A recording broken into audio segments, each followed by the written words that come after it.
ചുമയും പനിയും തലവേദനയെല്ലാം വന്നിട്ട് പിന്നെ അതൊന്നും മാറിയില്ല. അത് പനിക്കൊക്കെ കുറവുണ്ട്, പക്ഷേ ചുമ മാറുന്നില്ല. കഫമില്ല, ചുമ മാത്രമേ ഉള്ളൂ. അപ്പോൾ അങ്ങനെ വീണ്ടും ഹെൽത്ത് സെൻ്ററിലേക്ക് പോകാൻ ഉള്ള പരിപാടിയാണ്. അപ്പോൾ ഡ്രസ്സൊക്കെ ചേഞ്ച് ചെയ്തിട്ട് നമ്മൾ അങ്ങനെ പോകാൻ വേണ്ടിയിട്ട് ഇരിക്കുകയായിരുന്നു. ഇപ്പോൾ പോകാനുള്ള പരിപാടിയിലാണ്. ജസ്റ്റ്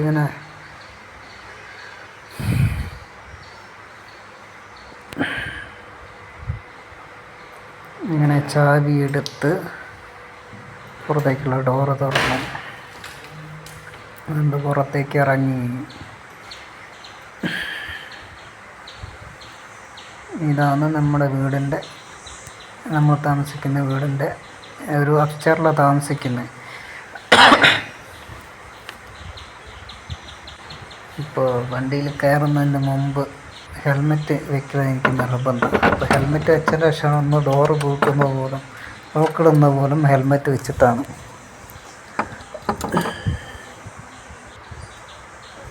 ഇങ്ങനെ നേരെ താഴോട്ടുള്ള കോണി ഇറങ്ങി.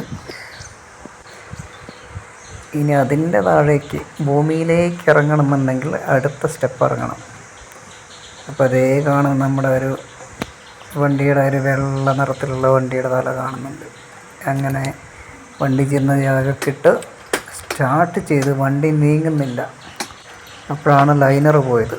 ലൈനർ പോയിട്ട് പിന്നെ വർക്ക്ഷോപ്പിൽ നിന്ന് ആൾ വിളിച്ച് ലൈനർ മാറ്റിയതിന് ശേഷമാണ് പിന്നെ ഞാൻ പോകുന്നത്. ഇതിപ്പോൾ വണ്ടിയിൽ കയറിയിരുന്ന് സ്റ്റാർട്ട് ചെയ്തിട്ട് വണ്ടി സ്റ്റാർട്ടായി, പക്ഷെ മൂവ് ആകുന്നില്ല. ലൈനർ പോയതുകൊണ്ട് മൊത്തം ടയർ ടൈറ്റായി കിടക്കായിരുന്നു. പിന്നെ അത് ശരിയാക്കിയ ശേഷമാണ് വർക്ക്ഷോപ്പിൽ നിന്ന് ആളെ വിളിച്ച് വീട്ടിൽ വന്ന് ശരിയാക്കിയതിന് ശേഷം പിന്നെ പോയത്. അങ്ങനെ അതേ ഹോസ്പിറ്റലിൻ്റെ അടുത്തെത്തി. ഇതാണ് ഹോസ്പിറ്റലിൻ്റെ അടുത്തേക്കുള്ള വഴിയാണ്. ഇതാണ് ഹോസ്പിറ്റൽ എന്ന് പറഞ്ഞാൽ ഹെൽത്ത് സെൻ്ററാണ്. ഹെൽത്ത് സെൻ്ററിലേക്കാണ് പോയത്. അപ്പോൾ ഹെൽത്ത് സെൻ്ററിൻ്റെ അകത്തേക്ക് കയറി.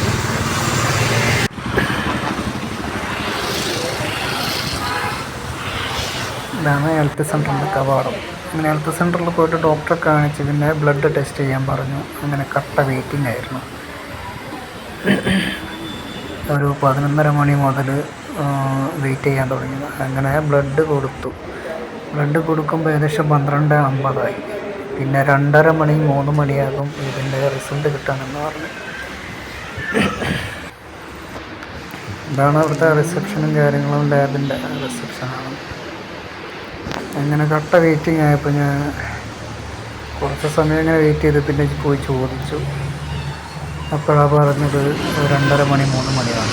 ഞാനെന്ത് ചെയ്തു, എന്തായാലും 1 മണി 1:15 ആ സമയത്ത് പിന്നെ പുറത്തേക്ക് ഇറങ്ങി. എന്തായാലും ഭക്ഷണം കഴിച്ചിട്ട് പിന്നെ പോയിട്ട് ഇരിക്കാറെന്ന് വിചാരിച്ചു. അതുവരെ ഇരുന്ന് കഴിഞ്ഞാൽ ശരിയാവില്ല. പിന്നെ നമ്മൾ റിസൾട്ട് കാണിച്ചിട്ട് വേണം മരുന്ന് വാങ്ങാൻ. അങ്ങനെ അവിടെ പോയിട്ട് നാടൻ ഫുഡ് കിട്ടുന്ന ഹോട്ടലാണ്.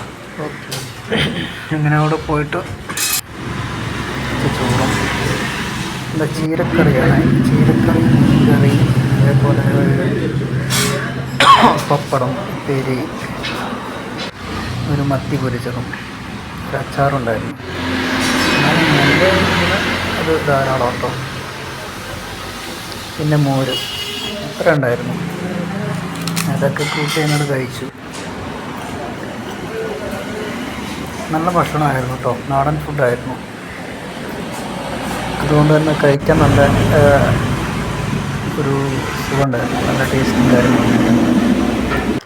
അങ്ങനെ തിരിച്ചതേ വീണ്ടും ഹെൽത്ത് സെൻ്ററിലേക്ക്. ആ ഒരു സമയത്ത് ഹെൽത്ത് സെൻ്ററിൽ ഒരു കുട്ടികളില്ല. കാരണം എന്ന് പറഞ്ഞാൽ ഒരു 12 മണിക്ക് 1 മണിക്ക് ശേഷമാണെന്ന് തോന്നുന്നു. പിന്നെ ആദ്യം രാവിലെ ഉണ്ടായിരുന്ന ഡോക്ടർ മാറിയിട്ട് പിന്നെ അടുത്ത 2 മണി മുതൽ വേറെ ഡോക്ടറാണ്. അപ്പോൾ അവിടെ തന്നെ ഇങ്ങനെ ഇപ്പോൾ നിൽക്കുന്ന ആളുകൾക്ക്, കുട്ടികൾക്കൊക്കെ കളിക്കാൻ വേണ്ടിയിട്ട് ഒരുപാട് ഇതൊക്കെ ചെയ്ത് വെച്ചിട്ടുണ്ട്. പിന്നെ ഇങ്ങനെ ഇത് നല്ലൊരു ഏരിയ കേട്ടോ, നല്ല എനിക്ക് ഇഷ്ടപ്പെട്ട ഒരു ഏരിയ. അവിടെ ഇരുന്ന് സംസാരിക്കാനും കാര്യത്തിനൊക്കെ വേണ്ടിയിട്ടൊരു ചെറിയൊരു ഉണ്ടാക്കി വെച്ചിട്ടുണ്ട്. നല്ല ഒരു അടിപൊളിയായിട്ടുണ്ട് സംഗതി. ഹെൽത്ത് സെൻ്ററിൻ്റെ അകത്ത് തന്നെയാണ് അതൊക്കെ ഉള്ളത്. ഹെൽത്ത് സെൻ്ററിൻ്റെ അടുത്തായിട്ട് തന്നെ. ഹെൽത്ത് സെൻ്ററിൽ നിന്ന് അങ്ങോട്ട് വഴിയുണ്ട്, പുറത്തു കൂടെയും കയറാം, അകത്ത് കൂടെയും കയറാം. ഇതാണ് ഹെൽത്ത് സെൻ്റർ എന്നതിൻ്റെ പേര് മാറ്റി ആയുഷ്മാൻ ആരോഗ്യ എന്താ മന്ദിർ എന്നാക്കിയിട്ടുണ്ട്. ആയുഷ്മാൻ ആരോഗ്യ മന്ദിർ എന്നാണ് ഇപ്പോൾ ഹെൽത്ത് സെൻ്ററിൻ്റെ പേര്.